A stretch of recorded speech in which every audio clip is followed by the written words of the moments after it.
जब आप गए नहीं, ये मझला बेटा नंद बाबा, तब उन्होंने राज सिंहासन में स्थापना किए।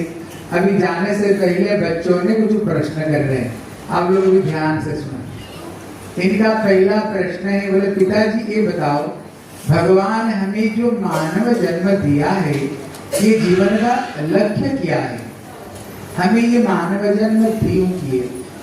तब से परिजन बाबा कहते, बच्चों ये मानव जन्म का जो उद्देश्य है भगवत प्राप्ति और भगवत प्रेम। अगर ये जीवन में मानव जन्म पा करके भगवत प्राप्ति प्रेम मिल गया, समझना ये जीवन तुम्हारी धन्य हो गई।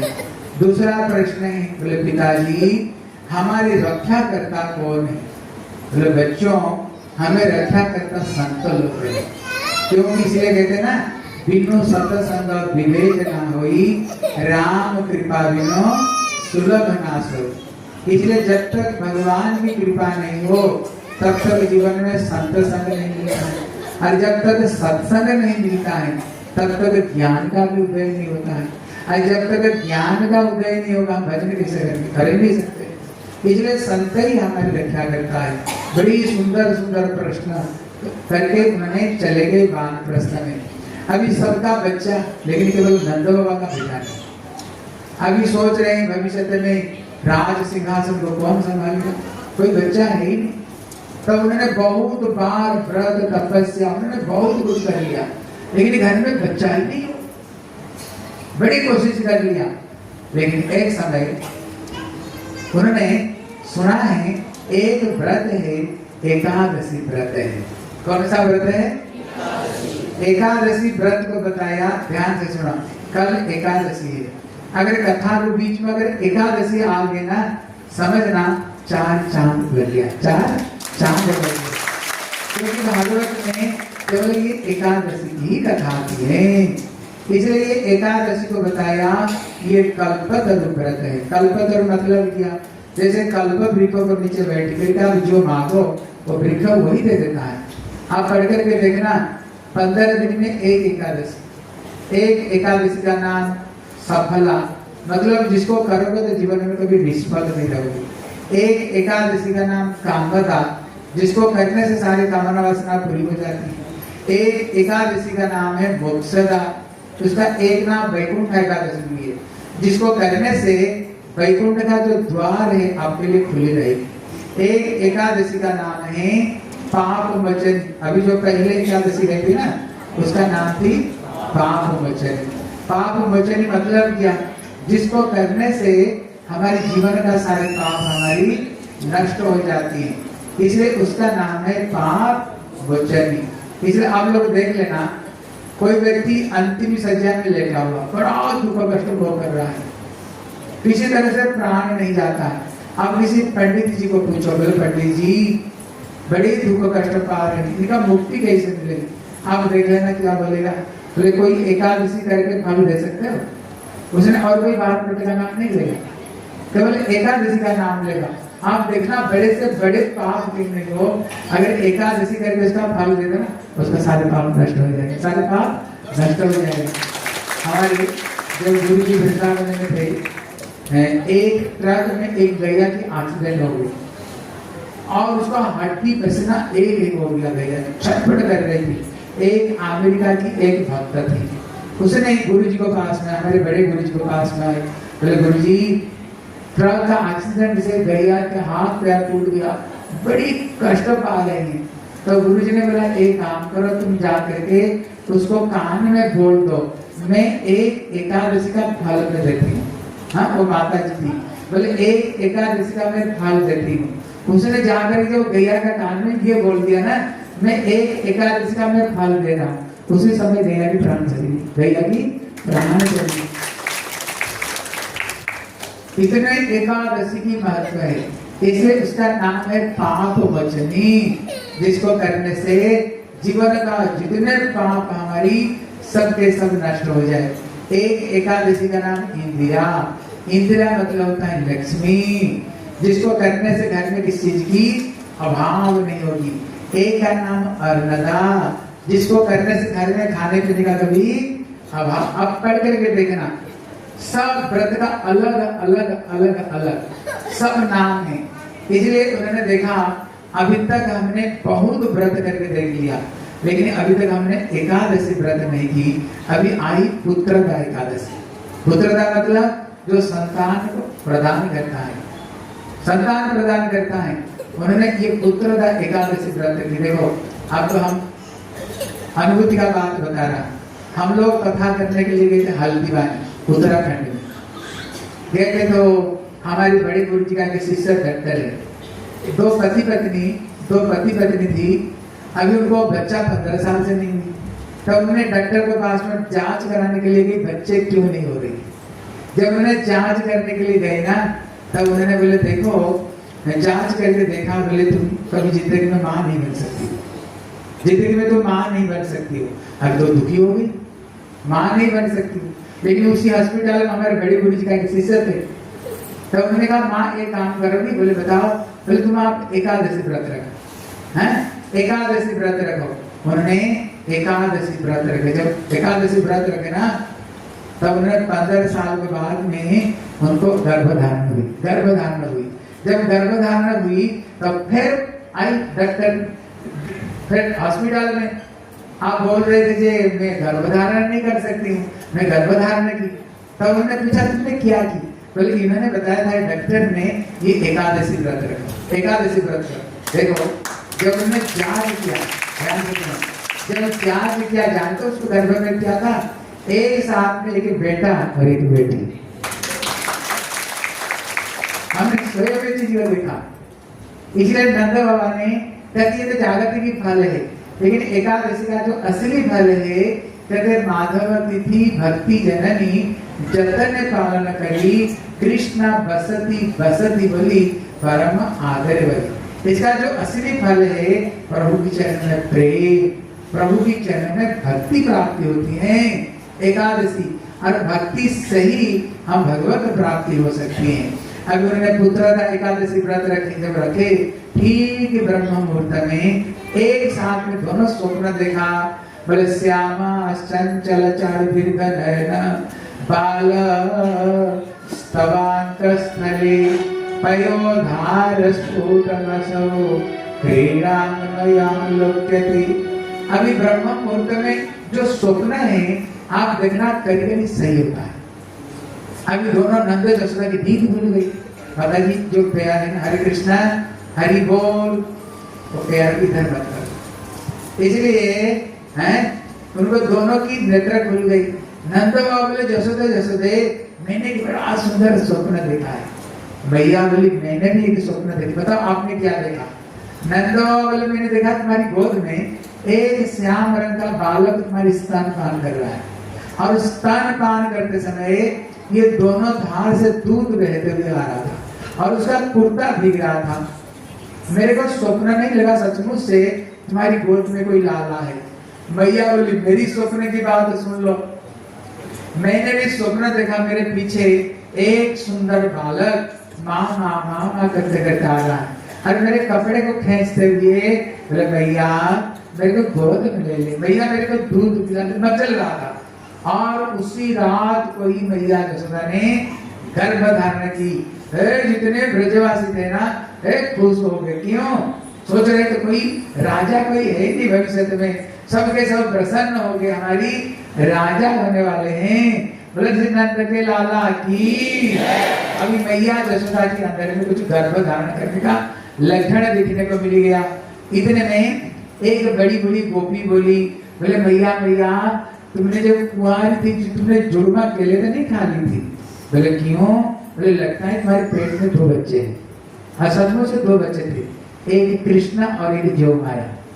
अभी मैया डर गई, पहला बार गर्भधारण की। बोले 2 बच्चे। बोले चिंता मत कर, राम जो करेगा अच्छो करेगा। इतने में एक बड़ी बड़ी गोपी आई। बोले मैया मैया लगता है तेरे गर्भ में लाला होने वाला है। बोले तेरे को कैसे पता चलो? बोले तेरे जो होठ है ना पीला पीला दिख रहा है, ये लक्षण है बेटा होने वाला है। अब देखना गर्भ में जब बच्चा रहे ना, माताओं को चटपटी चीज अच्छी लगती है, मिर्च मसाला खट्टा। यद्यपि मैया जसोदा जितेंद्रिय थी, बोले मेरे को तो खीर खाने की इच्छा कर रही है। बड़ी सुंदर गैया की दूध में खीर बनाई, ठाकुर जी को भोग लगाए और मैया जसोदा को उन्होंने खिलाए। देखो माताएं ध्यान से सुने, एक होता है गर्भ संस्कार। बोले गर्भ संस्कार किसको कहते हैं? जब पेट में बच्चा रहे, माताएं जो काम करती है ना वही प्रभाव बच्चे के ऊपर पड़ती है। आप जो कुछ करो, आप अभी अभी देखना बच्चों को, छोटे बच्चे होते ही मोबाइल के लिए पागल हो जाते हैं। क्यों? मैया जिंदगी भर पेट को पास में मोबाइल चलाए हैं। आप लोगों ने रामायण देखे होंगे, देखेंगे रामायण देखे होंगे। जब श्री मैया सीता गर्भधारण की थी, बड़े बड़े संत लोग आए, भगवान राम बोले सीते कितने सुंदर समय, अभी तुम गर्भधारण की हो, देखो कितने बड़े बड़े संत आए, आज सत्संग हो कि तुम सत्संग में बैठो और लव कुछ सत्संग सुने। अब रामायण देखोगे, क्या राम कथा सुना रहे थे, क्या अस्त्र धारण, पूरा उन्होंने चतुरंगी सैनिक अयोध्या की धराशायी कर दी। देखे कि नहीं? प्रहलाद महाराज, बच्चों ने पूछा प्रहलाद इतने ज्ञान की बात कहाँ से बोल रहे हो? बोले मैं जो मातृ गर्भ में था, नारद जी मेरे माता जी को लेकर के 100,000 साल तक सत्संग सुनाए, उससे मेरे ज्ञान हुई। इसलिए हमें गर्भ में जो बच्चे हो, माताओं को कभी भी उल्टा पुल्टा डिस्को ध्यान, गंदी गंदी चीज नहीं देखनी चाहिए। कभी कभी हम देखते हैं ना, ये बेटा नहीं मानो पूर्व जन्म का शत्रु ही मेरा बेटा बनकर रहा है, कभी बोलते हैं ना। हाँ, बहुत ध्यान। मैया जसोदा को सुंदर सुंदर ठाकुर जी कथा सुनाते हैं, ठाकुर को सुंदर सुंदर तस्वीर दिखाते हैं। मैया के अंदर में अच्छे संस्कार, मैया के अंदर अच्छे संस्कार बड़े। नंद बाबा की एक बहन थी जिसका नाम थी सुनंदा। अभी वो 6 महीना पहले से घर में आकर बैठ गई जब करके। क्यों? भाभी गर्भधारण की, अगर बेटा होगा ना नवल का हाल बोलेगी। वो 6 महीना पहले जम करके बैठी गई और सारे घर का काम काज भाग भाग कर रही थी।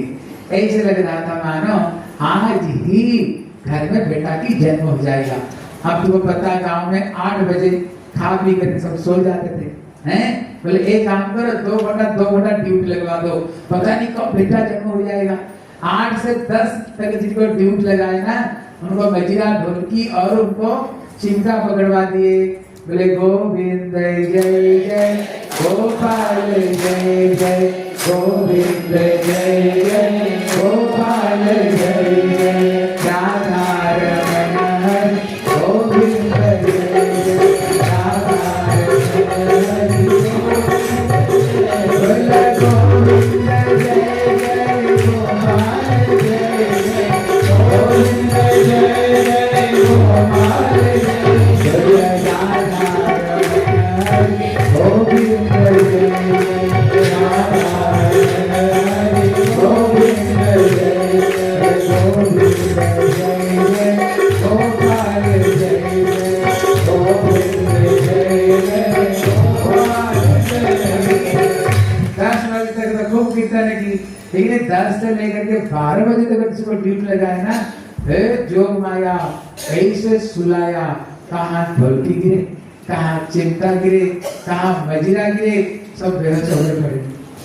इधर क्या हुआ, वसुदेव महाराज यहाँ से कृष्ण को लेकर के आए। नंद बाबा ने 2 बच्चे जन्म लिया था, मैया जसोदा ने 2 बच्चे जन्म दिया, पहले कृष्णा फिर जोग माया। ध्यान से सुनो, पहले कृष्णा जोग माया, 2 बच्चे। और वसुदेव महाराज मथुरा से कृष्ण को लेकर के आए। आप लोग बताओ कृष्ण कितने हुए? अरे कथा नहीं सुन रहे हो? कृष्ण कितने हो गए? तो एक कृष्ण कहाँ गए? हाँ, ये चीज को समझो।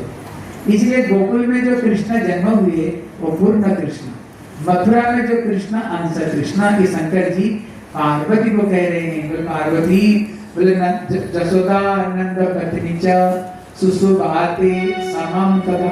शंकर जी पार्वती को कह रहे। रुद्र जामल में बोले पार्वती मैंने देखा है मैया जसोदा ने 2 बच्चा जन्म लिया। बोले एक बच्चा कहाँ गया? बोले मथुरा से जो कृष्ण आए, गोकुल में जो कृष्ण पूर्ण, उन्होंने पूर्ण कृष्ण अंश कृष्ण को मिला दिया। बोले लीने सौदा में जता, जैसे आकाश में बिजली चमकती है ऐसे ही दोनों एक हो गए। इसलिए देखना नंद बाबा क्या कहते, लाला मेरो है, वसुदेव क्या कहते, लाला मेरो है। लाला दोनों भाई है, दोनों ने तपस्या की है ना, दोनों का ही लाला, दोनों का ही लाला है। इसलिए अभी पता नहीं कब आकर के बेटी को लेकर चले गए, किसको पता नहीं पड़ा। अब सबके सब बेहोश होकर पड़े थे। जोग मैया सबको सुला दी। सवेरे सवेरे सुना था कि आग खुली, बोले सब सोए पड़े हुए, भैया भाभी का क्या हालत है।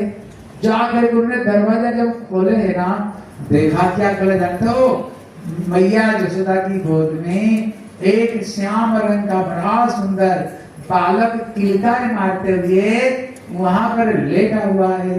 इतने में भैया सुनंदा ने देखा, कब घर में बेटा हो गया किसको पता ही नहीं चला। उन्होंने एक थाली लेकर के, चिमटा लेकर के बड़े जोर जोर से बजाए, बोले भैया जग जाओ जग जाओ, बोले श्री नंद के लाला की। सबके सब जग गए। बोले भैया बच्चा कब जन्म हो गया किसको पता ही नहीं पड़ा। अभी सुनंदा ढूंढ रही है नंद भैया कहाँ गया, क्योंकि 6 महीना से बैठी हुई हूँ नवलखहार के चक्कर में। भैया कहाँ ढूंढते ढूंढते ब्रह्मांड घाट में पहुंचे। बोले भैया कमाल है गए हुए। इतना बोले तो नंद बाबू तो छलांग लगा दी। बोले बहन बताओ कहाँ भाई हो। बोले देख 6 महीना पहले बैठी हूँ, ऐसे काम नहीं चलेगा। बोले नवलखहार की चक्कर में ना क्या। बोले हाँ। बोले ले नवलखहार तू ले ले। बोले और क्या मिलेगा। बोले दे दिया। बोले भैया बात भी तो बहुत बड़ी है, बताओ और क्या दोगे। बोले जमुना किनारे में जितनी जंगली जगह का है ना, सब जो गैया चराने वाले तेरे नाम पर लिखा दिया। बोले और क्या दोगे। बोले तो दे दिया, और क्या चाहिए। बोले भैया बात भी तो बहुत बड़ी, बताओ और क्या दोगे। बोले बहन ले ट्रेजरी का जितने चाबी काटे तू पकड़ ले, जो इच्छा सो ले लेना, लेकिन एक बता तो सही घर में कहा गई है। बोले भैया तेरे घर में लाला गई है। नंद बाबा वहीं से भागे। अब जब उन्होंने लाला को मुख दर्शन किया ना, संकल्प किया सारे साधु संतों को ब्राह्मण को 20 लाख गैया दान दूंगा, 7 तिल का पर्वत दान दूंगा, और एक नाई को बुला करके भेज दिया, जाओ ब्रज में ढिंडरा पिटवा दो नंद के लाला भैया। जितने गोपियां थी ना, आज जैसे आप लोग श्रद्धा करके आए हो, 84 गज की लहंगा चुंदरी, तुम लोग आज कोई लहंगा ही नहीं पहना, चुंदरी का हार का कुछ भी नहीं तुम्हारे शरीर में। वो बड़े सुंदर एकदम सर से लेकर पैर तक बड़े सुंदर कुंडल श्रृंगार पहन करके दूध दही और मक्खन लेकर के सब जब आ रही थी, इतने में उनकी कान में जो कुंडल हिल रही थी। बोले क्यों। बोले तुम लोग को पहुंचने से पहले हमें छोड़ दो, हम नंद लाला को बधाई देंगे। अभी चोटी में जो सुंदर सुंदर फूलों की माला से श्रृंगार की थी, वो एक एक उनका चरण में गिर रहा था। बोले क्यों। बोले जो व्यक्ति कृष्ण को बधाई देने जाती हैं, उनकी चरण की तो पूजा करनी चाहिए, हमें पूजा करनी चाहिए। इधर में जितने मैया थी ना, सबके सब श्री मैया यशोदा को बधाई दे रही थी। मैं बोलूंगा मैया यशोदा बधाई हो, जितने माताएं जोर से बोलना बधाई हो बधाई हो। तुम्हारे बाद में फिर पुरुषों का नंबर आएगा, देखेंगे कौन हारता है कौन जीतता है। जो जीतेगा उनको इनाम मिलेगा, जो हारेगा उनको फिर तो घटा देना पड़ेगा। हाँ मैं बोलूंगा मैया यशोदा बधाई हो, तुम लोग बोलना बधाई हो। बोले मैया यशोदा बधाई हो। आनंद आया, लेकिन इतना नहीं आया जितना आनी चाहिए, क्योंकि भैया लोग का नंबर आएगा, हारनी नहीं चाहिए। और एक बार बोलो, बोले भैया यशोदा बधाई हो। बोले बधाई हो बधाई हो।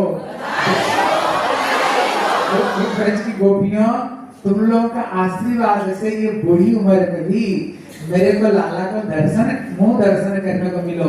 लाला मेरा नहीं, ये लाला तुम लोगों को लाला। और जितने ब्रजवासी हृदय से आशीर्वाद दे रहे थे, इतने में जितने गोप लोग थे नंद बाबा को बधाई दे रहे थे। नंद बाबा का दल है कि नहीं, यहाँ तो तो काम दिख रहा है, हारोगे ना जीतोगे। देखो मैं बोलूंगा नंद बाबा बधाई हो, इतने पुरुष लोग जोर से बोलना, ठीक है, हारना नहीं। बोले नंद बाबा बधाई हो। इनका आवाज जोर से आ रहा था क्या, जोर से कहाँ आ रहा था, वो माइक में बोल रहे थे। भगवान, मैंने सोचा कि क्या चक्कर, माता तो बहुत, लेकिन जो कुछ हो ना वृंदावन में तो राधा रानी की चलती है। वृंदावन में किसकी चलती है? राधा रानी की चलती है। राधा रानी, कोई बात नहीं। देखो अगर राधा रानी का जयकार हो ना, कृष्ण अपने आप खुश हो जाते हैं। कृष्ण अपना खुश नहीं चाहते, वो तो राधा रानी का खुश चाहते हैं। बोले श्री वृंदावन मैया की बड़े धूमधाम से बधाई दिए और बधाई देकर के सब लोग तो आ गए। केवल दो व्यक्ति बाकी, वृषभानु महाराज, कृतिका सुंदरी, जो राधा रानी की पिता माता, ये दोनों आ जाए ना फिर उत्सव प्रारंभ होएगा। देखते देखते दोनों प्रवेश किए। इतने में मैया कृतिका बड़ी सुंदर सत्य थी।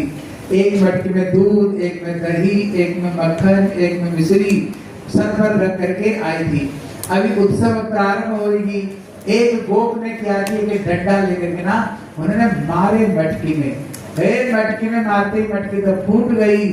मैया कृतिका जी सारे दूध वैसे स्नान कर लिया। जब स्नान कर लिया है तो इतना एक दधी का, दही में हल्दी और घी इसको मिला करके ना एक ऊपर लगाते, दधी का कहते हैं। वहां पर इतने दूध दही कीच कीच मच गई। सबके सब फिसल फिसल करके एक दूसरे को फिर गिर रही थी, बोल रही थी, बोले नंद के आनंद भयो, नंद के आनंद भयो, नंद के आनंद भयो,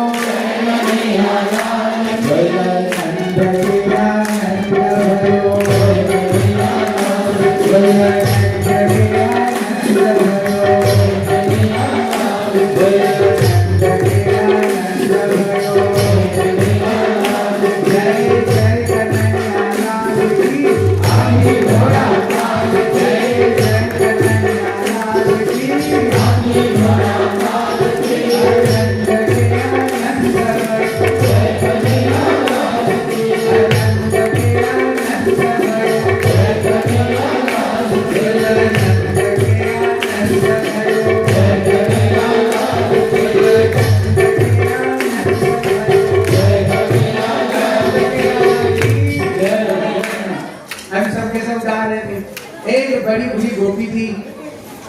बोले वाह बड़े सुंदर नंद महोत्सव हो रहा है। उसने ना वो 100 साल की बुढ़िया, उसकी एक भी दांत नहीं थी। वो तो ऐसे करके देख रही थी। वाह बड़े सुंदर उत्सव। और क्या कर रहे थे पता है? मक्खन ढेले तो ढेले उठा करके एक दूसरे को और फेंक रही थी। इतने में एक गोप ने उठाया एक मक्खन की ढेला। वो माता जी की तो एक भी दांत नहीं थी और उन्होंने उसको मुंह में मारे ना, पूरा मुंह में मक्खन लगते ही पूरा अंदर में सड़ गया। बोले भैया नंद महोत्सव में कोई भूखे नहीं रहते हैं, कोई भूखे नहीं रहते हैं। इतने में नंद बाबा का जो आंगन बहुत बड़ा आंगन था, दूध दही से एकदम भर गया था। इतने में सबके सब नृत्य कर रहे थे, लेकिन श्री वृषभानु महाराज हाँ कहते श्री नंद बाबा मटक मटक कर देख रहे थे। जितने ब्रजवासी थे बोले बाबा आज तेरे घर में लाला गए हुए, देखो सारा दुनिया नृत्य कीर्तन कर रहे हैं। अरे कम से कम आज का भी थोड़ा नाच तो लो। पकड़ करके ले आए। कहाँ पर ले आए? एकदम बीच में ले आए। कौन सा बीच में? जहाँ पर दूध दही से पूरा भर गया था। लग रहा था जैसे एक समुद्र, खीर समुद्र प्रकट हो गया। हाँ पूरा पूरा भर गया था और उसको बीच में ले आए। और श्री नंद बाबा का कमर में एक फेटा बंधा हुआ था। एक तरफ में नंदगांव के लोग, दूसरे तरफ में बरसाना का लोग, दोनों तरफ में पकड़ कर रखे। ऐसे लग रहा था मानो यहाँ पर खीर समुद्र मंथन होने जा रहा है। खीर से यहाँ पर हमारे गोस्वामी लोग वर्णना करते हैं, समुद्र मंथन में सबसे पहले हलाहल बीज निकला, जिसको शंकर जी पान करके गले में कंठे में धारण किया तो इनका एक नाम हो गया था नीलकंठ। नीलकंठ महादेव की। लेकिन यहाँ पर सबसे पहले कहते नंदस्तु आत्मा जाता लाल महामना, कहते ना नंद के आनंद भयो जय कन्हैया।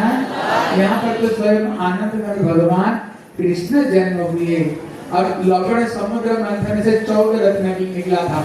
लेकिन सुखदेव गोस्वामी कहते श्री नंद बाबा ने इतने धन दौलत को लुटा रहे थे, बोले लक्ष्मी किरण अभूत नृत्य। ऐसे लग रहा था जैसे गली गलियों में माँ लक्ष्मी नृत्य कर रही है।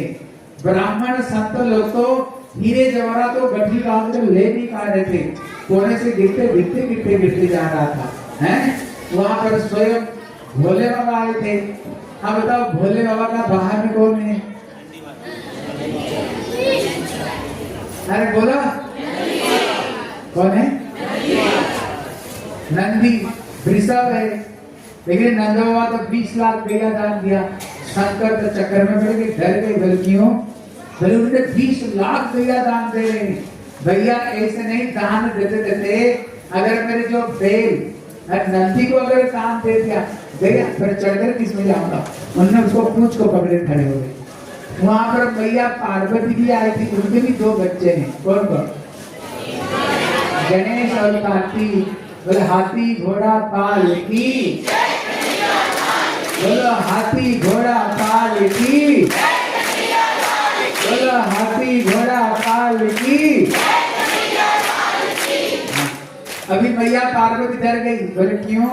बोले भैया मेरा भी बेटा तो एक गजानन है ना, इतने हाथी धाम दे रहे हैं, अगर भूल से मेरे बेटे को दे दिया तो गए मेरा बेटा।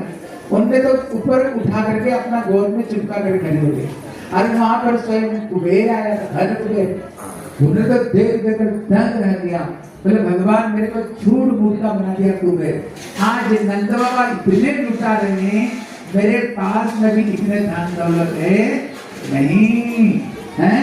इसलिए बड़े धूमधाम से नंद के आनंद भयो जय कन्हैया। एक सुंदर बधाई गाएंगे भगवान की। में है जय जयकार नंदी घन लाला जायो रे।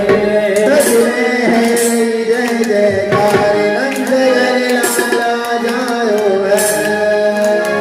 लाला जायो रे नंदी घन लाला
राम हरे राम राम राम हरे हरे हरे कृष्णा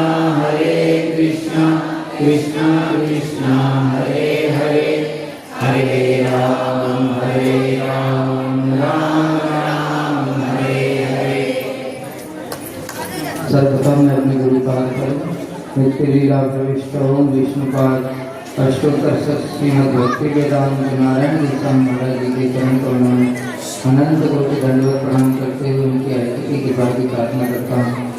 तत्पश्चात पूज्यपाद महाराज जी के चरणों में दंडवत प्रणाम करता हूँ। उपस्थित समस्त वैष्णवी को यथा योग्य प्रणाम करता हूँ। लग रहा है नंद बाबा ने इतनी बधाई दी है कि सब लोग उसी पर बात कर रहे हैं। आज से पहले तो इतना कभी मिला ही नहीं। नंद बाबा ने इतना दिया कि जो ब्राह्मण लोग हैं ना वो ले नहीं जा पा रहे और नंद बाबा दिए जा रहे हैं। ब्राह्मण कह रहे भैया बस करो बाबा, और हम लेकर के कैसे जाएंगे? सोना चांदी हीरे मोती सब कुछ इतना दिया भर भर के। अभी आप लोग सोच रहे हो कि इतना पैसा कहाँ से आया नंद बाबा के पास? कहते भैया देखो जन्म किसका हुआ है? स्वयं भगवान का जन्म हुआ है, इसलिए लक्ष्मी सहस्र सद सर्वम से विमान। लाखों लाखों करोड़ों करोड़ों लक्ष्मियां जो गोपियां हैं वो साधारण नहीं है। अभी महाराज जी बता रहे थे ना, इनको हम अपने जैसे हम लोग संसार में देखते हैं साधारण स्त्रियां, उस प्रकार से मत समझना, ये सब लक्ष्मी स्वरूपा है। एक लक्ष्मी जी तो इतना धन दे सकती हैं कि कोई पूरे ब्रह्मांड में लोग नहीं ले सकते। फिर लाखों लाखों करोड़ों करोड़ों लक्ष्मियां वहां पर स्वयं प्रकट हो गई हैं, इसलिए नंद बाबा देते देते थक जाएंगे लेकिन पैसा खत्म नहीं होगा। ठीक है, जिसको कम पड़ गया वो बाद में नंद बाबा से ले लेंगे। अभी थोड़ी कथा सुनो। कल हम लोगों ने अम्बरीश महाराज जी का चरित्र सुना। अम्बरीश महाराज जी एकादशी व्रत किया करते थे, उसके फलस्वरूप भगवान स्वयं उनकी रक्षा कर रहे हैं सुदर्शन चक्र के द्वारा। अभी एकादशी के फल से ही दुर्वासा ऋषि जिनकी इतनी शक्ति है वो अम्बरीश महाराज का कुछ भी नहीं बिगाड़ता। अभी महाराज जी बता रहे थे एकादशी के व्रत के फल से ही नंद बाबा को पुत्र की प्राप्ति हो जाए। पुत्र भी कैसा? सारे जगत को पालन करने वाला। तो एकादशी की क्या है? एक बार श्री जैमिनी ऋषि ने व्यास जी से पूछा कि ये बताइए गुरुजी, ये एकादशी की इतनी महिमा है, ये एकादशी प्रकट कैसे हुई जगत में? ध्यान से सुनना, देखो एकादशी की इतनी महिमा क्यों है? तब व्यास जी ने बताया कि देखो जब सृष्टि हो रही थी तब सृष्टि में सब कुछ बनाया, पुण्य बनाया, दान व्रत तप ये सब चीजें बनाई, कर्म का फल बनाया। उसी प्रकार से पाप भी बनाया। पाप पुरुष मतलब जो गो हत्या करेगा उसके लिए ये दंड है, जो स्त्री संग करेगा उसके लिए ये दंड है, जो ब्रह्म हत्या करेगा उसके लिए ये दंड है, शराब पिएगा, ऐसे करके एक पाप पुरुष बनाया जिसका पूरा शरीर पापों से ही निर्मित था। ब्रह्म हत्या उसका मुख था और मदिरापान उसके नेत्र थे, और गो हत्या, मात्र हत्या, पितृ हत्या, चोरी, लूटमार ये सब के सब उसके शरीर के अंग सारे पाप पुरुष था। अब पाप पुरुष बनाया तो भगवान सोचने लगे कि जो लोग पाप करेंगे उसके लिए बड़ा कष्ट प्रदान करेगा। इसलिए भगवान यमराज जी के पास में पहुंचे उनके हालचाल पूछने के लिए कि सब ठीक तो है। यमराज जी ने उनको आसन प्रदान किया, उनके चरण धुलाए।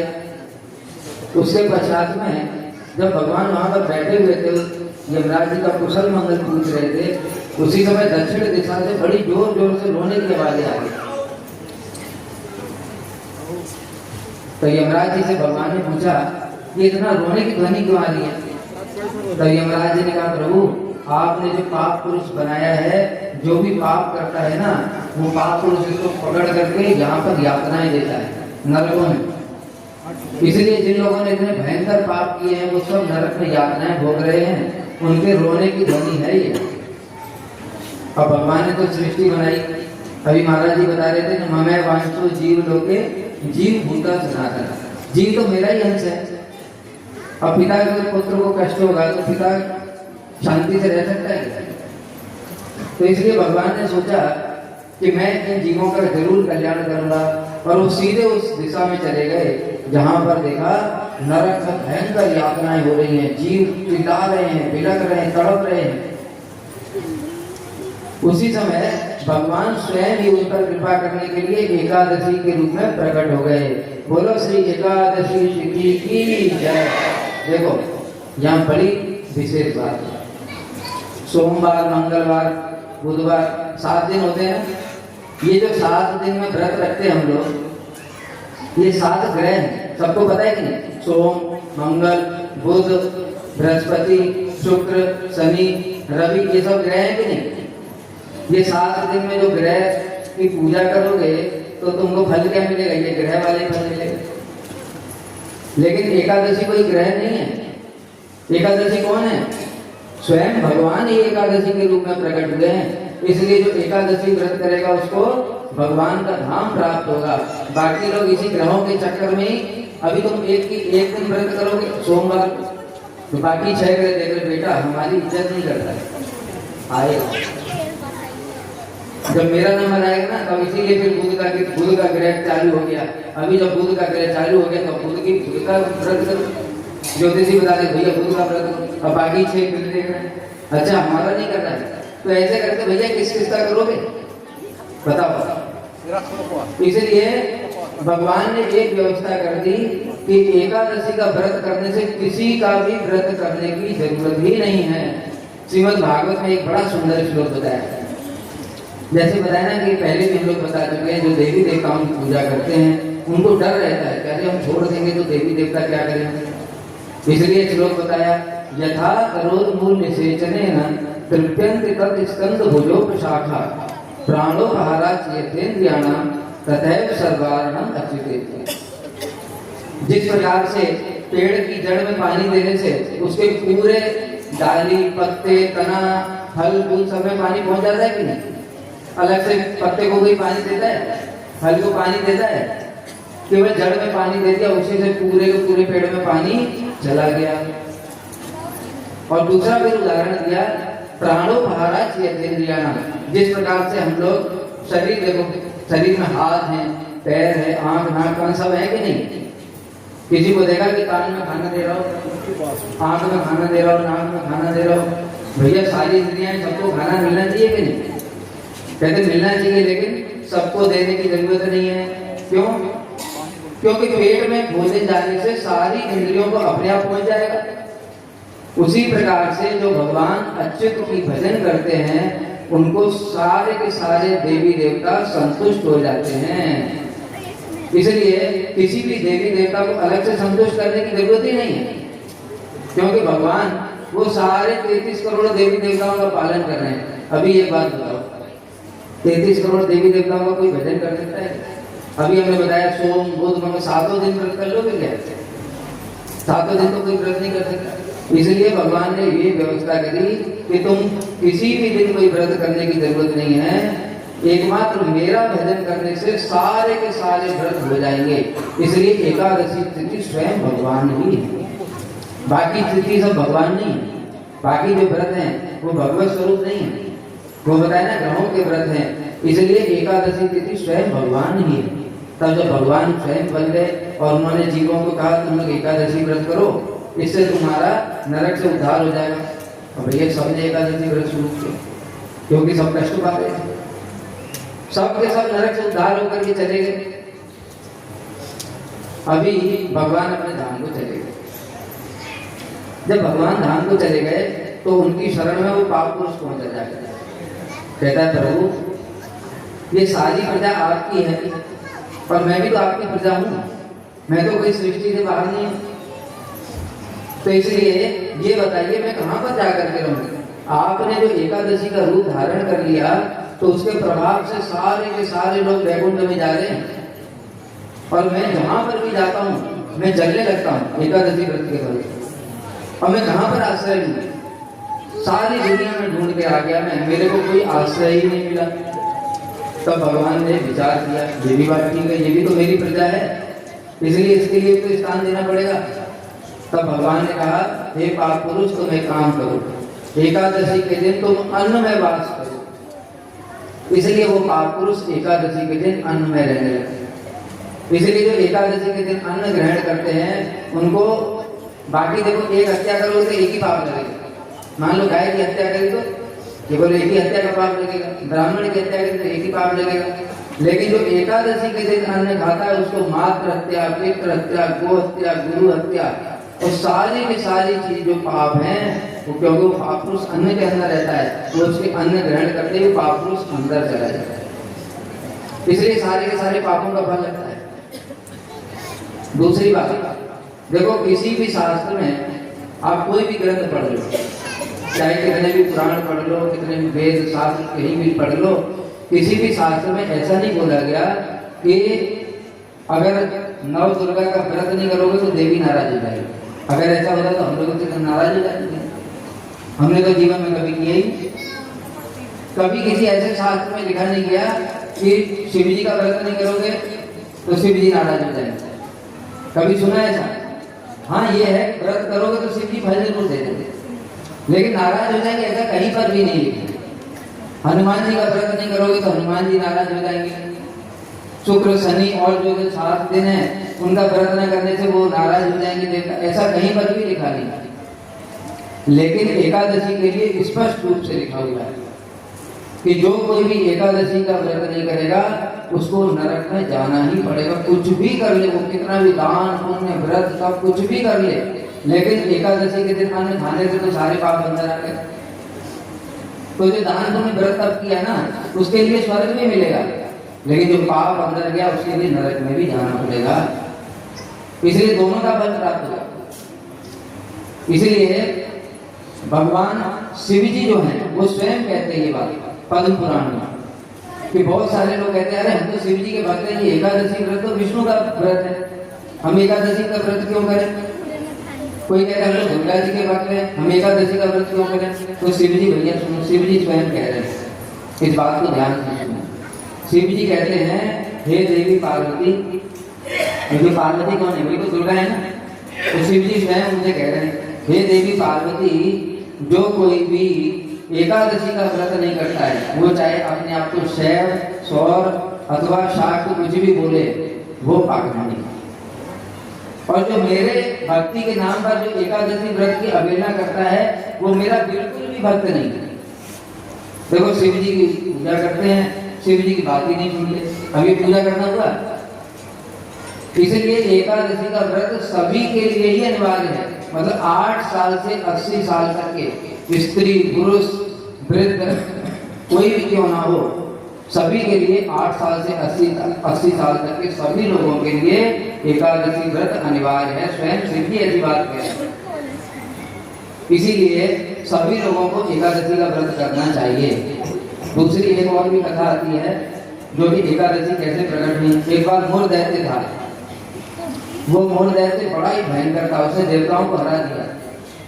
तब सभी देवता लोग शिव जी के पास पहुंचे। शिव जी ने कहा एक काम करो, तुम लोग भगवान के पास जाओ, भगवान तुम्हारे रक्षा करेंगे। इसलिए सारे देवता लोग भगवान के पास चले गए। तो भगवान ने असुरों के साथ बड़ा भयंकर युद्ध किया, सारे असुरों को मार दिया। तो भगवान को बड़ा परिश्रम हुआ। फिर भगवान बद्रिकाश्रम में चले गए, वहां एक गुफा है सिंगावती नाम की, उस गुफा मारने के लिए हुआ, उन पर आक्रमण करना चाहता था। उसी समय भगवान के शरीर से एक दिव्य तेज प्रकट हुआ, दिव्य तेज, और वो एक देवी प्रकट हुई। उसके बड़े सुंदर स्वरूप था और शरीर में उनके सारे के सारे आयुध धारण किए हुए थे, बड़े बड़े दिव्य सुंदर आयुध धारण किए हुए थे। ये जो देवी थी ये स्वयं एकादशी थी। इन्होंने इनको मूर्दैत्य को ललकारा, अरे दुष्ट तू मुझसे युद्ध कर। तो मूर्दैत्य युद्ध करने के लिए जैसे तैयार हुआ, एकादशी ने बड़ी जोर से हुंकार किया और उन्होंने कहा दैत्य को किसने मारा? तब एकादशी देवी ने बोला, हे प्रभु मैंने इसका वध किया है। अब मैं आपके तेज से ही प्रकट हुई। तो भगवान बड़े प्रसन्न हुए, हे देवी तुम मुझसे वरदान मांगो, कुछ भी मांगो। तब एकादशी देवी ने वरदान मांगा, हे प्रभु आप मुझ पर कृपा कीजिए कि जो भी मेरे दिन में व्रत करेगा उसको सांसारिक जागतिक सभी उसकी कामनाएं पूरी हो जाए। जैसे कि महाराज जी बता रहे थे, पुत्र दा, काम दा, मोक्ष दा, ये सब प्रकार के एकादशी के व्रत करने से सारी जागतिक कामनाएं पूरी हो जाती हैं और साथ ही साथ आपकी भक्ति भी प्राप्त हो। तो इस प्रकार से भगवान ने तथास्तु कहा। इसलिए एकादशी का व्रत करने से जो बताया ना, जो पुण्य किसी भी व्रत से प्राप्त नहीं होता है वो सब एकादशी से प्राप्त होता है। एक बार ब्रह्मा जी ने अपने लोक में एक तराजू में सारे दान व्रत तप सबको तोला और दूसरी तरफ एकादशी के व्रत का फल रखा। तो देखा एकादशी के व्रत का फल ही भारी है। कारण क्या, देखो इस बात को ध्यान देना। एकादशी कौन है? स्वयं भगवान ही है। इसलिए एकादशी स्वयं एक तरफ भगवान बैठे और दूसरी तरफ दान व्रत तप पुण्य रख दोगे तो उनका क्या फल होगा? भगवान के समान किसी का फल हो सकता है क्या? इसलिए एकादशी का व्रत ऐसा है जो 15 दिन में एक बार ही आता है और सभी के लिए करना अनिवार्य ही है। बताया ना, शास्त्र में किसी दूसरे व्रत के लिए ऐसे जरूरी नहीं है कंपलसरी कि करना ही पड़ेगा, लेकिन एकादशी के लिए करना ही पड़ेगा। शिव जी कह रहे, भगवान कह रहे, और यहाँ तक कि चारों युगों में एकादशी व्रत का मिलता है वर्णन। अभी हम लोगों ने अम्बरीश महाराज सुना ना, अम्बरीश महाराज की कलकत्ता, ये अम्बरीश महाराज सतयुग में थे। फिर त्रेता में किसने एकादशी का व्रत किया बताओ? बता देते कोई? त्रेता में एकादशी का फल देखो, द्वापर में अभी महाराज जी बता रहे थे ना कि जो यज्ञ भगवान राम ने त्रेता में यज्ञ किए थे वो सारी की सारी यज्ञ सीताएं वो द्वापर में गोपियां बन करके आती हैं। अभी ध्यान से सुनना, सब लोग राधे राधे करते हो ना, राधा जी की बात तो मानोगे। इसलिए वो सब गोपियां राधा जी के पास में गई और राधा जी से प्रार्थना करने लगी, हे राधे श्याम सुंदर तो आपके पूर्ण रूप से वशीभूत है, आप हमको भी कोई ऐसा उपाय बताइए जिससे कि श्याम सुंदर हमारे भी वशीभूत हो जाए। तब राधा जी ने उन यज्ञ सीताओं को, जो गोपियां बनी थी, उनको बुला करके कहा, देखो गोपियों, मैं तुमको कृष्ण को वशीभूत करने का एक सबसे सरल उपाय बताया। तुम सभी लोग एकादशी का व्रत करो। भगवान एकादशी व्रत के जैसे वशीभूत हैं, ऐसे अन्य किसी भी व्रत के वशीभूत नहीं हैं। और फिर राधा जी ने स्वयं ये बात बताई कि त्रेता युग में जब भगवान राम लंका पर आक्रमण करने वाले थे, उन्होंने रावण पर विजय प्राप्त करने के लिए स्वयं एकादशी का व्रत किया। बोलो श्री एकादशी तिथि की जय। अब बताओ, स्वयं भगवान राम, उनको वो तो स्वयं ही एकादशी बने हुए हैं भगवान, उनको व्रत करने की जरूरत क्या है? क्यों कर रहे हैं? हमारे जैसे लोगों को शिक्षा प्रदान करने के लिए कि हम जब भगवान स्वयं करके दिखा रहे हैं तो हमको भी करना चाहिए। दूसरा उपदेश कौन दे रहा है? स्वयं राधा जी। भाई कृष्ण की सबसे प्रिय तो राधा जी ही है, राधा जी से बढ़कर तो कोई भी नहीं है। स्वयं राधा जी एकादशी व्रत का उपदेश प्रदान कर रही है, स्वयं शिव जी एकादशी व्रत के लिए बोल रहे हैं। अभी बताओ और कितनी आज्ञा है?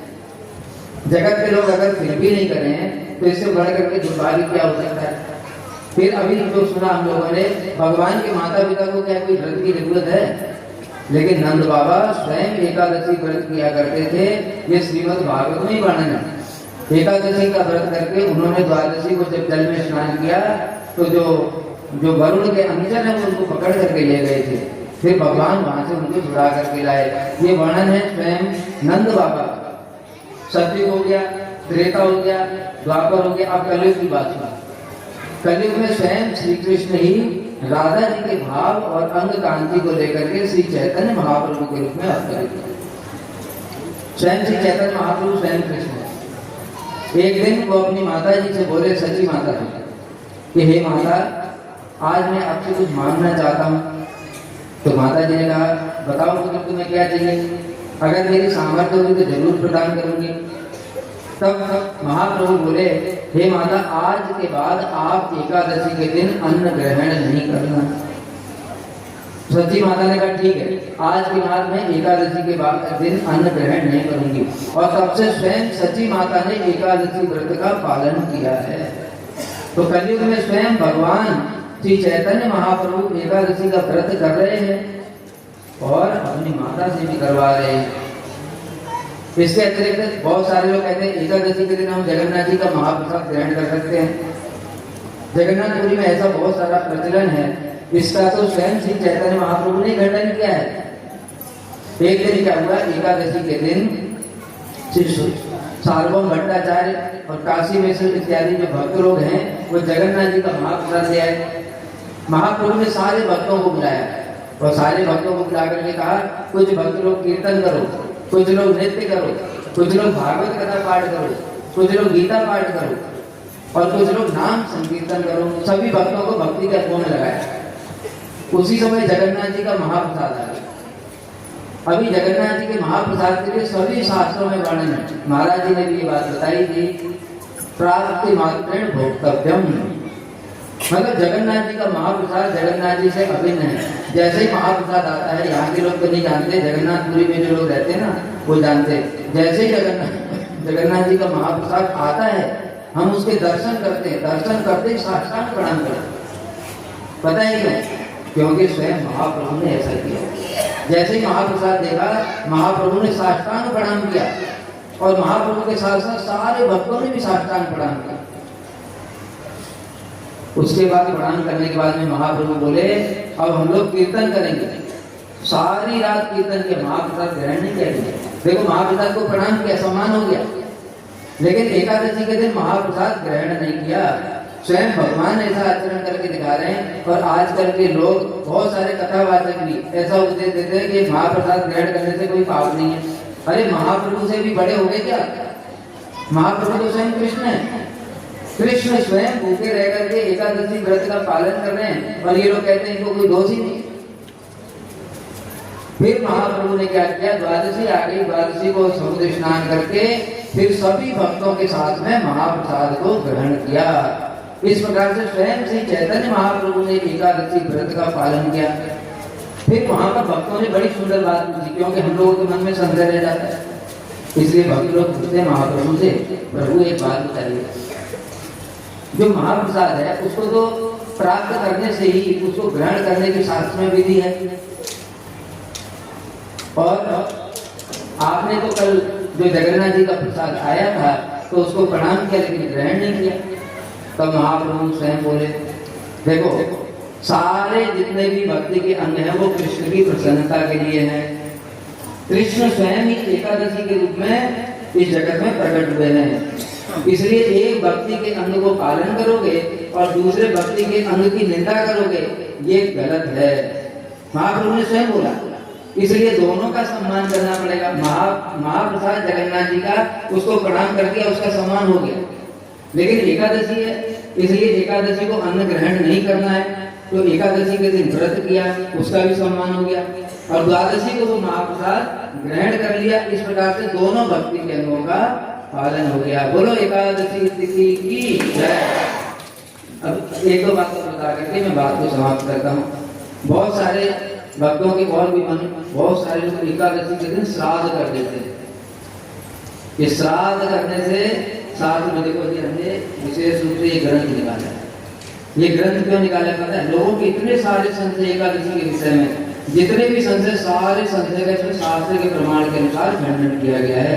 इसमें श्लोक है साक्षात, जो एकादशी के दिन जो श्राद्ध करता है तो श्राद्ध करने से देवता ग्रहण ही नहीं करते, क्योंकि उसके अंदर मात हत्या, पितृ हत्या, गो हत्या, ब्रह्म हत्या सारे पाप लगे। देवता के पागल है?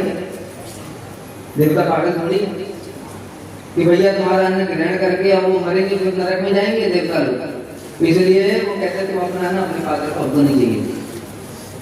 इसलिए एकादशी के दिन श्राद्ध करने से जो पितृ हैं वो भी नरक में चले जाते हैं। हम तो उनके कल्याण के लिए करें तो उल्टा उनको नरक में।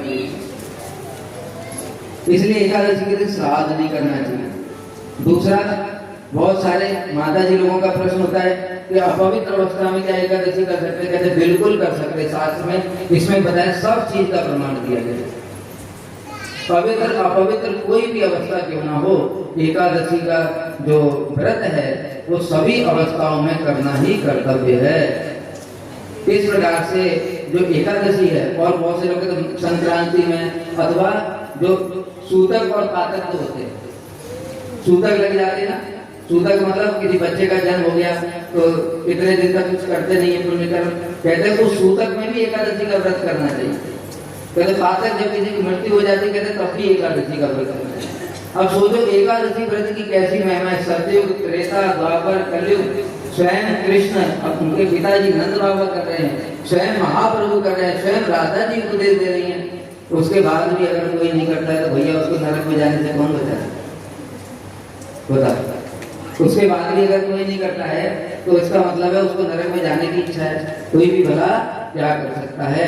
इसलिए आप लोगों का परम सौभाग्य है कि जो महाराज जी बता रहे थे, आपका कितना सौभाग्य है कि दो व्रत बड़े भाग सकता है। एक कल रामनवमी, भगवान राम जी का जन्मोत्सव हम लोगों ने मनाया, और उसके बाद में रामनवमी से भी ज्यादा भगवान को अपना एकादशी दी है। इसीलिए सभी लोगों से प्रार्थना है, हमको तो कुछ मिलेगा। एकादशी का व्रत आप करोगे, इसकी महिमा तो बहुत है, लेकिन समय का अभाव है। इसलिए हम लोग आपसे सभी से प्रार्थना करते हैं कि आप सभी लोग एकादशी का व्रत कल जरूर करें, और कल यहाँ पर भी एकादशी का प्रसाद होगा, ठीक है। एकादशी की बोलो, हरिवास की राधा रानी को जरूर, हरे राधा रानी को बनाए, राधा रानी जय जय जय गोविंद, जय जय गोपाल, जय जय गोविंद, जय जय गोपाल, जय जय गोविंद, जय जय गोपाल, जय जय हरि गोविंद, राधा रानी की जय, महारानी की जय, राधा रानी की जय,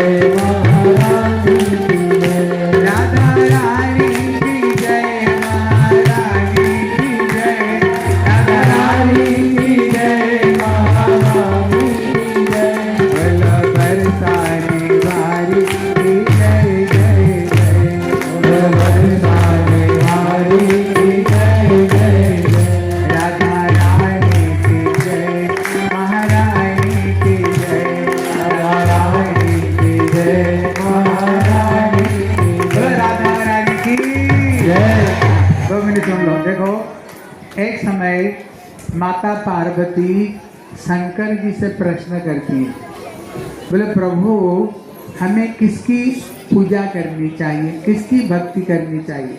तभी ये शंकर जी स्वयं कहते हैं, बोले आराधना नाम सर्वेशान विष्णु आराधनांग परम। बोले हे पार्वती, जितने आराधना में भगवान विष्णु की आराधना सर्वश्रेष्ठ। अभी आप सुने होंगे विष्णु का 1000 नाम, विष्णु सहस्र नाम सुने कि नहीं? कौन कौन सुने हो? सब सुने, ध्यान से सुनो, मैं नहीं कह रहा हूँ, शंकर जी कह रहे हैं। बोले जितने आराधना में भगवान विष्णु की आराधना सर्वश्रेष्ठ। अभी माता पार्वती अभी विष्णु सहस्र नाम को करती हैं, अभी 1000 नाम लेने के लिए तो समय लगेगा। एक दिन सवेरे सवेरे फिर शंकर जी पार्वती को बोले पार्वती भोजन ले आओ। पार्वती बोली प्रभु आप बड़ी जल्दीबाजी करते हो, पहले भजन उसके बाद अच्छी तरह से। हम दुनिया चाहता है परिश्रम कम हो और माल ज्यादा मिले। अरे हाँ कि ना? अरे कुछ बोल नहीं रहे। अरे क्या नाम लूंगा? अरे जोर से बोलो, राधे राधे। इसलिए वृंदावन में जाओ, किसका नाम लेते हैं? जब ये नाम बोले, इतने में शंकर जी बोले पार्वती इसमें भी बड़े रहस्य की बात। बोले फिर क्या रहस्य? आप खुद कह रहे हो, कृष्णा कह रहे हैं मेरे 100 नाम के समान एक राधा जी का नाम, फिर इसमें रहस्य क्या? बोले पार्वती ये रहस्य है। बोले राधे राधे रटो चले आएंगे बिहारी, राधे राधे रटो चले आएंगे बिहारी, आएंगे बिहारी चले आएंगे बिहारी, आएंगे बिहारी चले आएंगे बिहारी। बोले राधे राधे राधे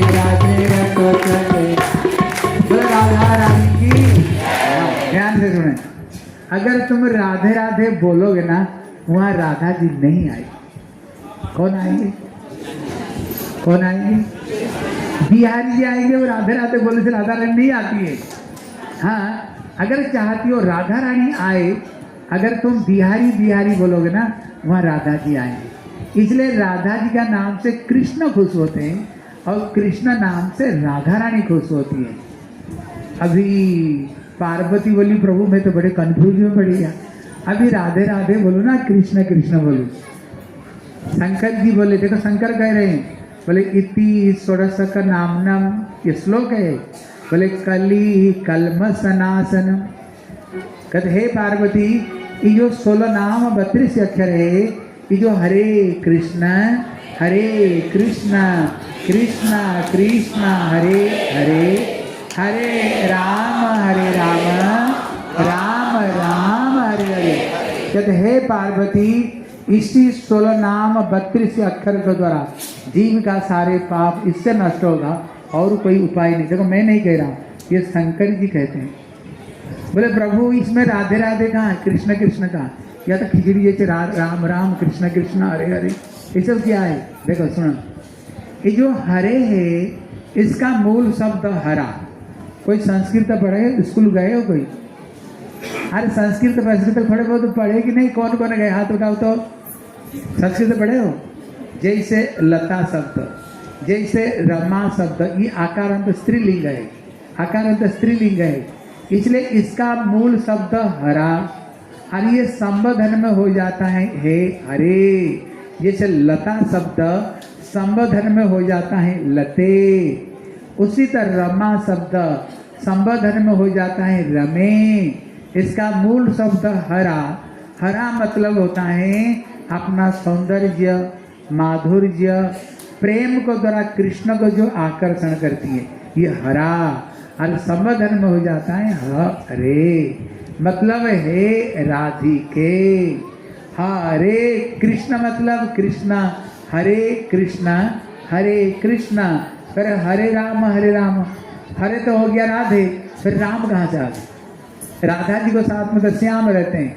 हाँ, ये चीज को समझो। महामंत्र में जो राम शब्द है वो दशरथ नंदन राम का नाम नहीं है, ये है राधा रमयती राम। वो राधा जी को साथ में रमण करते हैं, इसलिए उनका नाम राम। इसलिए जो महामंत्र में ये जो हरे कृष्ण महामंत्र, ये केवल राधा कृष्ण का ही नाम, इसलिए इसको बताया महामंत्र। महामंत्र क्या? बोले जगत में जितने मंत्र है सबसे जो बड़ा मंत्र है ये हरे कृष्ण महामंत्र। इससे बड़ा मंत्र दुनिया में कुछ नहीं। मैं नहीं कह रहा हूँ, ये शंकर जी पार्वती को ये बात समझा रहे हैं। इसलिए आप लोग जरूर ये हरे कृष्ण महामंत्र को जपा करो, और इसी मंत्र से ही हमारी बेड़ा पार होने वाले। इसलिए हम लोग 2 मिनट कीर्तन करते हैं, सबके सब मेरे पीछे पीछे कीर्तन करना। अभी राधा रानी तैयारी है, अभी राधा रानी आएगी। और कल सबके सब एकादशी व्रत रखियो, ठीक है? कौन कौन करेगा एकादशी? हाँ, सबके सब एकादशी व्रत रखना। एकादशी व्रत से बढ़ करके और कोई व्रत नहीं है।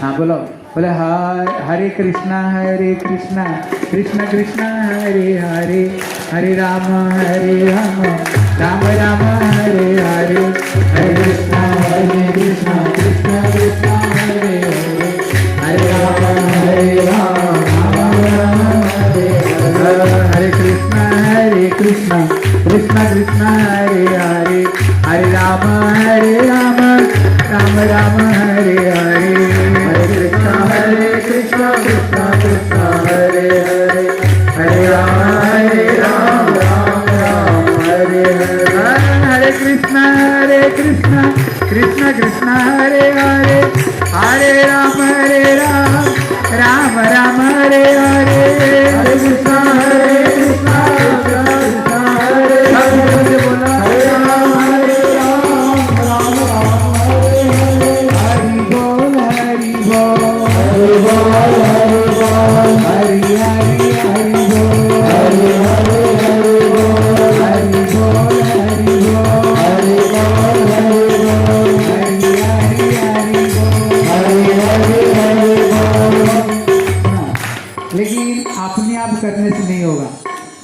किसी गुरु जी से ये मंत्र लेना पड़ेगा। समझ रहे हो? आज हमारे प्रभु जी की सुंदर स्टोरी सुना रहे थे। बोले एक समय कोई एक संत किसी घर में कथा कर रहे थे। जब कथा कर रहे थे ना, वो पिंजरा में एक तोता थी।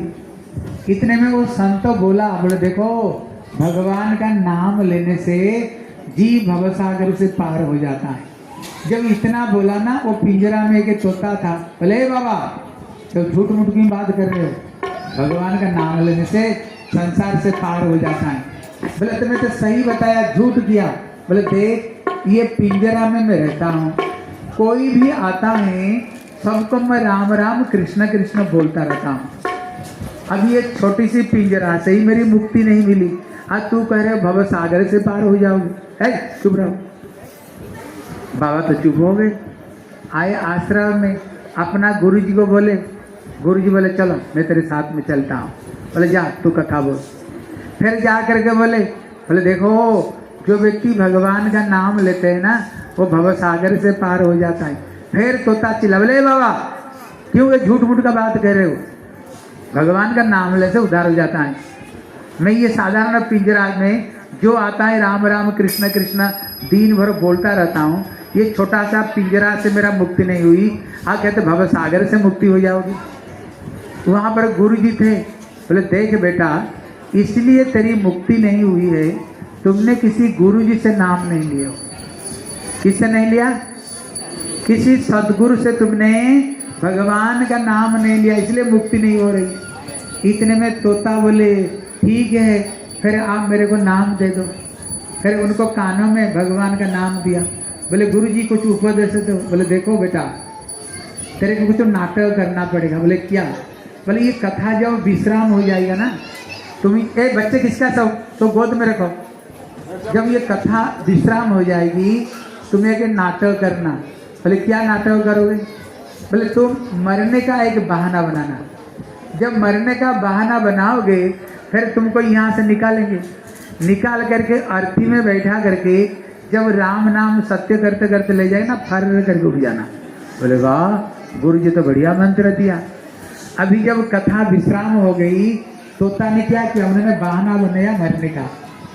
जब मरने का बहाना बनाया, लोग बोले वाह ये तोता तो भागवत कथा श्रवण करते करते शरीर ही छोड़ा, इसका जीवन धन्य हो गया, इसका जीवन धन्य हो गया कथा श्रवण करते करते।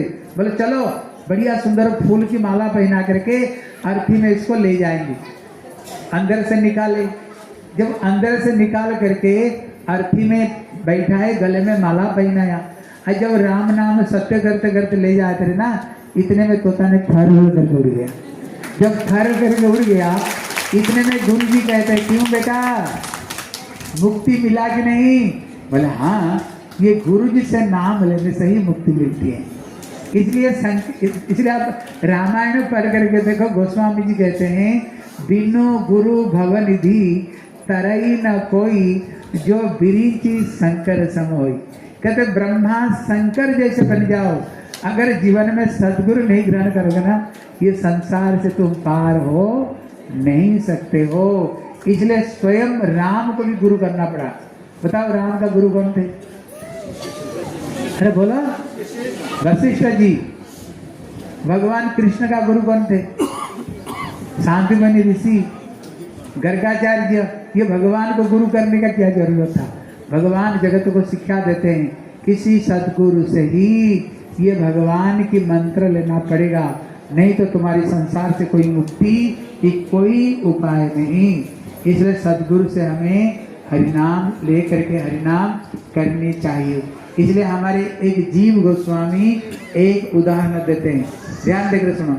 एक प्रश्न करता हूँ, देखता हूँ कौन उत्तर दे पाता है। ध्यान से सुनो, ये प्रश्न का कौन उत्तर देगा। ऐसे कुछ पेड़ है, आप जिस पेड़ से बीज को लेकर के बो दो, देखना वो पेड़ नहीं होगा। डायरेक्ट लेकर के बोगे तो कौन बोलेगा? हाथ उठा। ऐसे कुछ पेड़ है जो पेड़ से बीज को लेकर के बोगे ना, वो पेड़ होगी नहीं। कौन बोलेगा? हाथ उठा। कोई हाथ नहीं उठा रहे। कहती ये पीपल पेड़ और बरगद का पेड़। आप देखना वो पेड़ के नीचे वो पेड़ कभी नहीं देखोगे, किसी छत के ऊपर देखोगे, नहीं तो किसी पेड़ के ऊपर देखेंगे नहीं। क्यों? उसका नियम है, जब उसका कोई चिड़िया खाए, उसका पेट में जाए, फिर वो बीट करे, देखना एक पेड़ के लिए मिट्टी चाहिए, हवा चाहिए और पानी चाहिए। छत के ऊपर देखना बरगद का पेड़, पीपल का पेड़, कोई मिट्टी है क्या? कोई पानी है?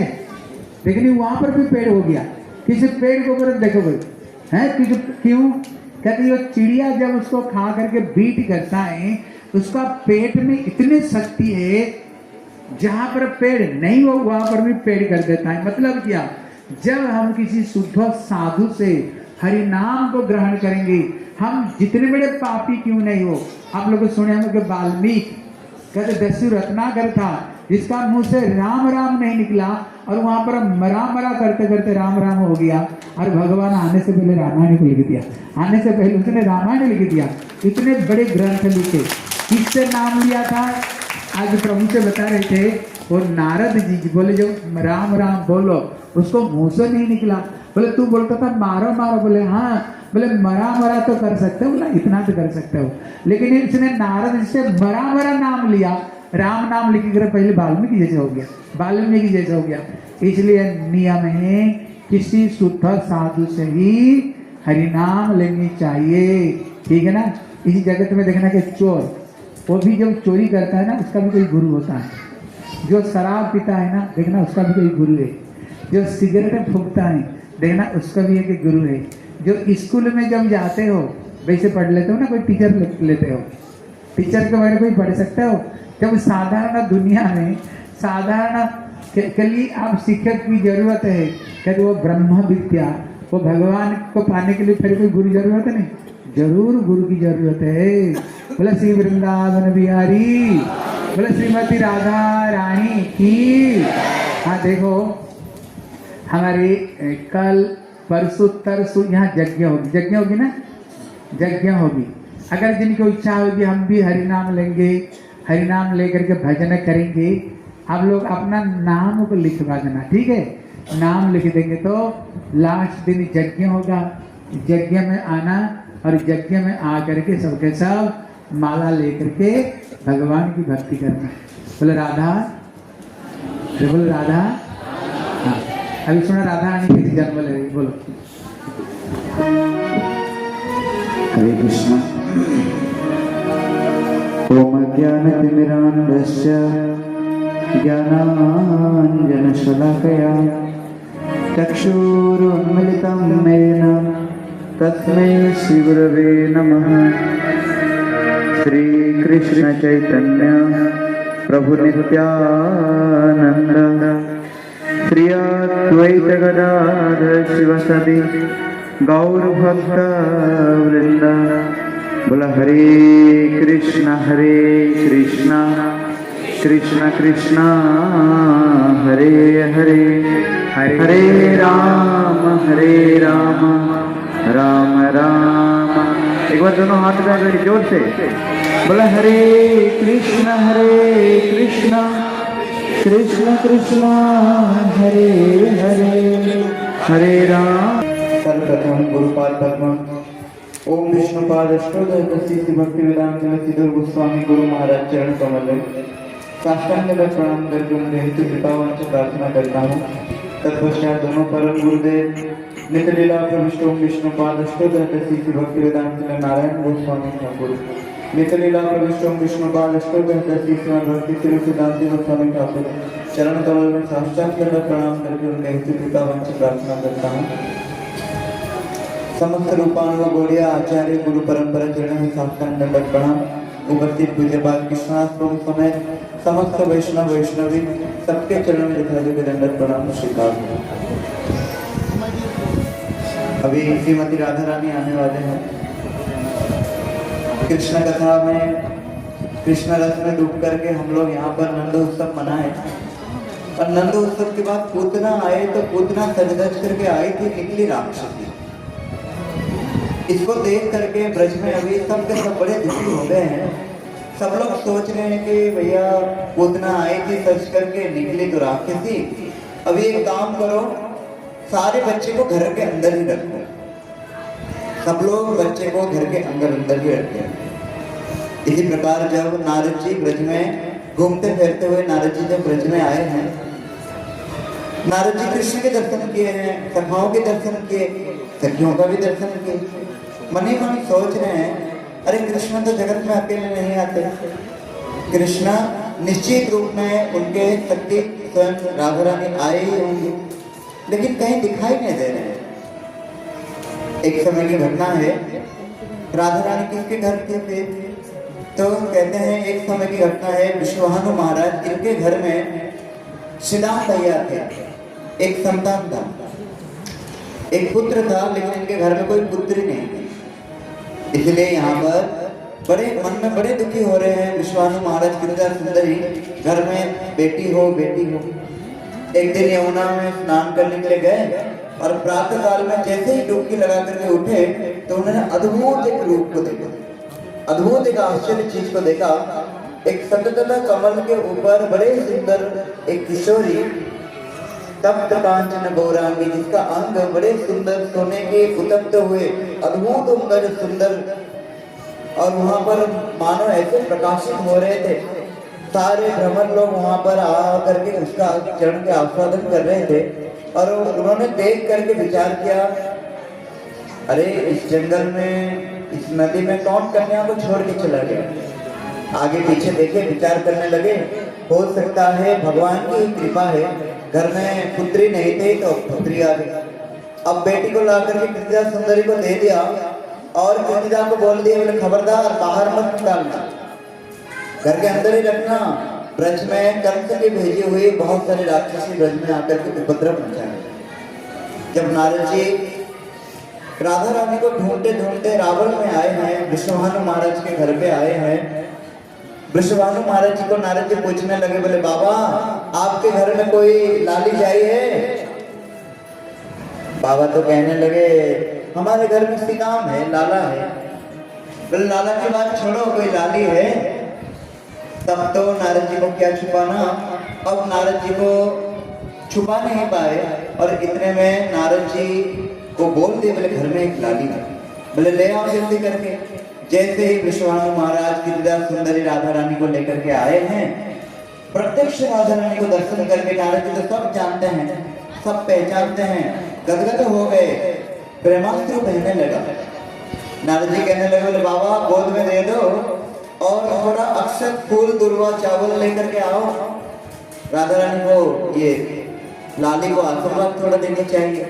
जैसे ही नारद जी के पास राधा रानी को लाली को छोड़ करके विश्वानु महाराज गिरिजा सुंदरी अंदर गए, प्रत्यक्ष राधा रानी वहां पर सारे सखियों के साथ किशोरी रूप में प्रकट हो गई। बोल श्रीमती राधा रानी की। किशोरी रूप में प्रकट हो गई और प्रकट हो करके वहां पर नारद जी को दर्शन दिया। अरे नारद जी ये रूप पर ज्यादा देर रहने वाली नहीं है, जल्दी कुछ स्तुति करो।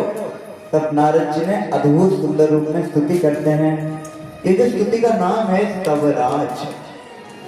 स्तवराज क्यों कहा गया है? सारे स्तुतियों में सारी चीज का ये निष्कर्ष है और सब में बड़े हैं, ये राजा होने के कारण ये स्तवराज है।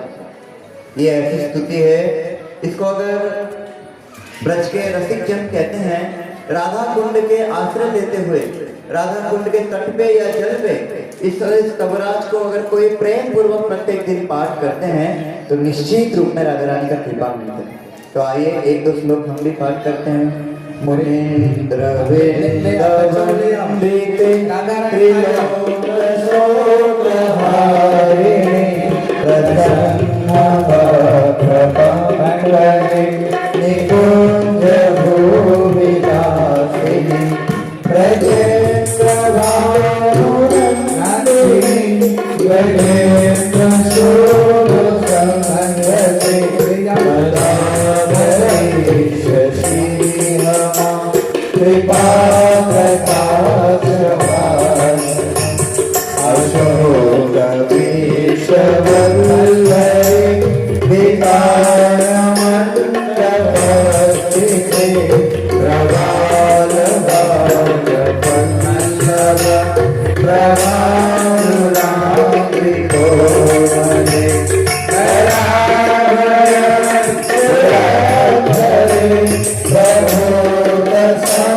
प्रभोदसंपदाल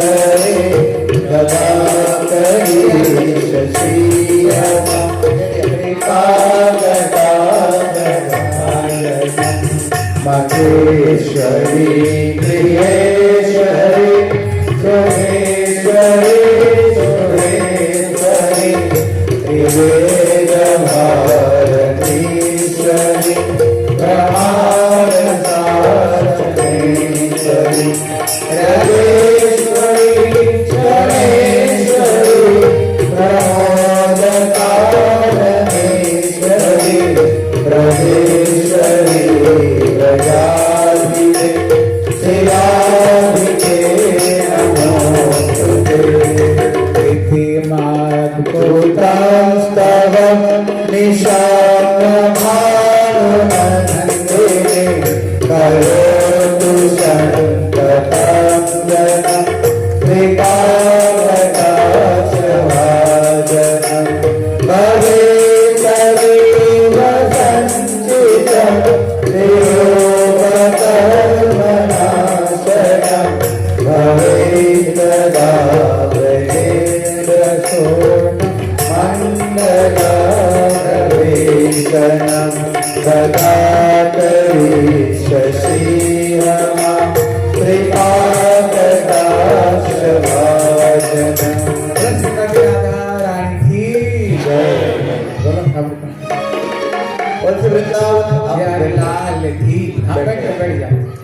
और श्रीमती राधा रानी की। अभी बड़े सुंदर रूप में राधा रानी की स्तुति हो गया, राधा रानी का अर्चन हो गया है। यहाँ पर शास्त्र में कहते हैं, आप अगर भागवत ग्रंथ को देखेंगे, भागवत में राधा रानी का नाम स्पष्ट रूप में नहीं है। भागवत में राधा रानी का नाम स्पष्ट रूप में नहीं है। तो यहाँ पर आप लोग कहते हो, आप लोग खूब राधे राधे राधे राधे करते हो, खूब वृंदावन में जाकर के देखना, वृंदावन में कृष्ण नाम नहीं लेते। क्या कहते हैं? जोर से, अरे बढ़िया प्रसाद है, और जोर से। आप सभी लोग राधे राधे करते हैं, लेकिन भागवत आपके वैष्णव की ग्रंथ है, आपकी स्वामिनी राधा रानी है, फिर भी आप लोग विशेष करके भागवत में देखना राधा रानी का नाम स्पष्ट रूप में नहीं है। क्यों नहीं है? तो इसका उदाहरण दे करके गुरु महाराज जी बहुत सारे कारण को बताते हैं। कहते हैं देखो, ये संपूर्ण ग्रंथ ही केवल राधा परक ग्रंथ है। ये पूर्ण ग्रंथ ही राधा परक ग्रंथ है। कैसे? इसका नाम देखो, श्रीमद् भागवतम। श्रीमद्, श्री यानी श्रीमती राधा रानी, मद यानी प्रेम। ये राधा रानी के प्रेम में डूबे हुए संपूर्ण ये ग्रंथ ही। और सुखदेव गोस्वामी यहाँ पर 7 दिन में पूर्ण कथा सुनाएंगे। लेकिन सुखदेव गोस्वामी का गुरु है स्वयं राधा रानी। गुरु जी सुना रहे थे ना, प्रिया सुखश्री वृषभान जाए। ये राधा रानी के प्रिय सुख होने के कारण सुखदेव गोस्वामी राधा रानी को अपने गुरु मानते हैं। नियम है शास्त्र में, गुरु जी का नाम जैसे तैसे बस मुंह में कोई गुरु जी का नाम पूछ दिया, बस ले लिया, बोल नहीं। गुरु जी का नाम ऐसे नहीं लेनी चाहिए, जहां तहां लेनी चाहिए। बड़े मर्यादा पूर्वक, बड़े ही सावधान पूर्वक गुरु जी का नाम लेते हैं। इसलिए हमारे संप्रदाय में तो कितने सारे उपमा अलंकार देकर के ओम विष्णुपाद अष्टोत्र शत श्री श्रीमद, फिर तभी जाकर के कहीं आवश्यक पड़े तो गुरु का नाम लेते हैं। लेकिन यहाँ पर सुखदेव गोस्वामी पाद एक बार राधा रानी को स्मरण करते हैं तो कहते हैं 6 महीने तक राधा रानी का एक बार नाम लेने से 6 महीने तक मूर्छित हो जाते हैं। श्री राधा के जब हाथ में माताएं लगाते हैं वो लालिमा आ जाता है।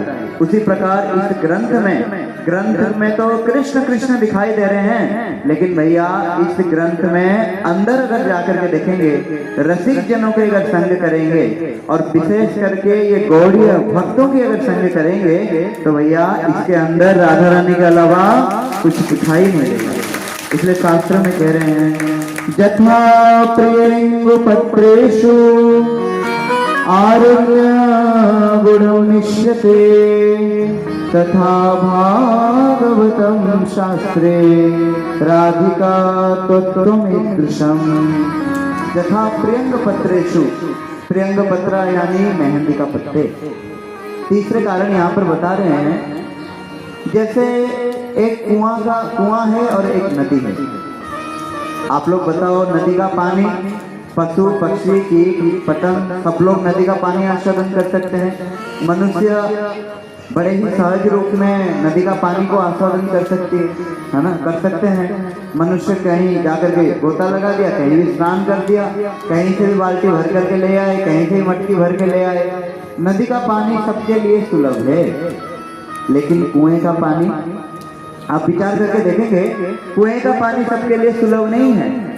कुएं में से पानी वही यूज कर सकता है जिसके हाथ में बाल्टी और रस्सी है, तभी तो वो बाल्टी और रस्सी की मदद से वो कुएं से पानी निकाल सकता है। इसलिए यहाँ पर कह रहे हैं कृष्ण का जो प्रेम है, ये कृष्ण प्रेम क्या है? ये तो अखिल समुद्र सिंधु, जिनको शास्त्र में वेद में कहते हैं रसो वै स इति श्रुतिस्तः। इसलिए यहाँ पर कह रहे हैं कृष्ण का जो प्रेम है ये नदी के समान है, कोई भी आस्वादन कर सकते हैं। लेकिन राधा रानी का जो प्रेम है भैया ये कुएं की समान है। गुरु महाराज जी कहते हैं जिसके पास प्रेम रूपी पात्र और जिसके पास भक्ति रूपी रज्जु, उस वही व्यक्ति ही इस कुएं का पानी, इस राधा रानी के प्रेम को आस्वादन कर सकते हैं। भक्ति मतलब क्या है? यहाँ पर कह रहे हैं देखो हमारे संप्रदाय को गौड़ीय संप्रदाय क्यों कहा गया? गुरु महाराज जी कहते हैं जो विष्णु के पूजा करते हैं वो वैष्णव है, कृष्ण के पूजा करने वाले कार्ष्ण्य हैं, जो गणेश जी के पूजा करते हैं गणपत्य है, जो दुर्गा के पूजा करते हैं वो सौर्य है ना, जो दुर्गाक्त है, जो सूर्य के पूजा करते हैं वो सौर्य है। उसी प्रकार जो श्रीमती राधा रानी की पूजा करते हैं, उपासक करते हैं, वो गौड़ीय है, वही गौड़ीय है। इसलिए हमारे जो आराध्य, हमारे जो स्वामिनी वो एकमात्र श्रीमती राधा रानी है। इसलिए हमारे श्री रघुनाथ दास गोस्वामी अपने 100 नियम दशकम में कह रहे हैं, ये गोस्वामी ऐसे गोस्वामी हुए 3-3 लाख हरिनाम करते हुए राधा कुंड छोड़ करके कहीं गए नहीं, दिन रात 24 घंटा रोते थे। कांदे गोस्वामी रात्रि दिन बुरी जाए तनु मन। किसी ने आकर के बोला अरे क्यों रो रहे हो? कृष्ण प्रेम के लिए तो रो रहे हो। बोले चलो गोस्वामी जी कृष्ण अभी द्वारिका में हैं, आपको हम द्वारिका लेकर के छोड़ करके आ जाएंगे। गोस्वामी जी कहते नहीं, मुझे द्वारिका जाने की जरूरत नहीं, मैं ब्रज में ही राधा रानी के पास हूँ। राधा रानी के पक्ष होते हुए कृष्ण की सेवा करूंगा। श्रीमती राधा रानी की जय। जब राधा रानी जन्म हुई तब वो आंख बंद करके जन्म हुई थी।